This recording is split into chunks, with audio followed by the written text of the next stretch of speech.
దీప కార్తీక్‌ని తీసుకొని జోష్న వాళ్ళ ఇంటికి వస్తూ ఉంటుంది. అది చూడగానే అక్కడ ఉన్న దశరథ మాత్రం "ఏంటి దీప ఎందుకు ఇలా వచ్చారు?" అని చెప్పేసైతే అడుగుతూ ఉంటాడు. ఆ మాటలు వినగానే అక్కడ ఉన్న సుమిత్ర మాత్రం "ఏంటండి ఎందుకు వచ్చారు?" అని అంత తీరుబాటుగా కూర్చొని అడుగుతున్నారు.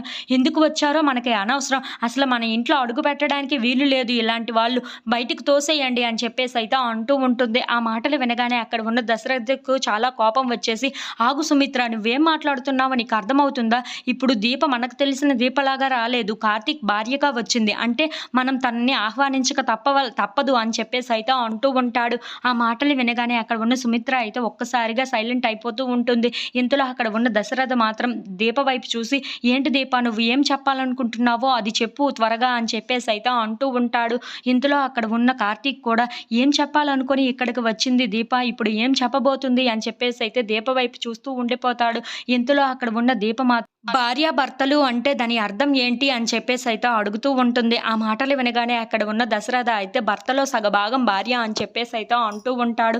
ఇంతలో అక్కడ ఉన్న దీప మాత్రం "అవును కదా! నేను ఆయనలో సగభాగం అంటే ఆయన అగ్రీమెంట్ ఎందుకు చేశాడో నేను తెలుసుకోవాలి కదా!" అని చెప్పేసైతే అడుగుతూ ఉంటుంది. ఇంతలో అక్కడ ఉన్న జోష్న మాత్రం చాలా కోపంగా "అగ్రీమెంట్ ఎందుకు చేశాడా? నువ్వు హాస్పిటల్‌లో ఉండేటప్పుడు తనకి డబ్బు అవసరం పడింది. ఆ డబ్బు మొత్తం నేను సమకూర్చాను. అందుకే ఆ అగ్రీమెంట్ చేయవలసి వచ్చింది" అని చెప్పేసైతే అంటూ ఉంటుంది. ఆ మాటలు వినగానే అక్కడ ఉన్న దీప మాత్రం "అవును. అలాంటప్పుడు ఆ అగ్రీమెంట్‌లో వాటా కూడా నాకు ఉంటుంది కదా! ఆయన సగభాగం కదా నేను. అలాంటప్పుడు అగ్రీమెంట్‌లో ఉన్న కష్టాన్ని కూడా నేనే అనుభవించాలి కదా! అలాంటప్పుడు ఆయన ఒక్కడే ఎందుకు కష్టపడాలి? నేను కూడా ఇంటికి వచ్చి నేను కూడా ఆయన సగభాగాన్ని తీసుకోవాలి కదా మరి" అని చెప్పేసైతే అంటూ ఉంటుంది.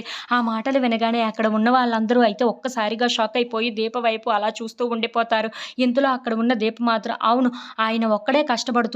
అలాంటప్పుడు ఆయన్ని అలా ఎలా విడిచిపెట్టగలను నేను? నేను కూడా ఇప్పటి నుండి ఆయన ఏం చేసినా సరే అందులో సగభాగాన్ని తీసుకొనే తీరతాను" అని చెప్పేసైతే అంటూ ఉంటుంది. If you like this video please like, share and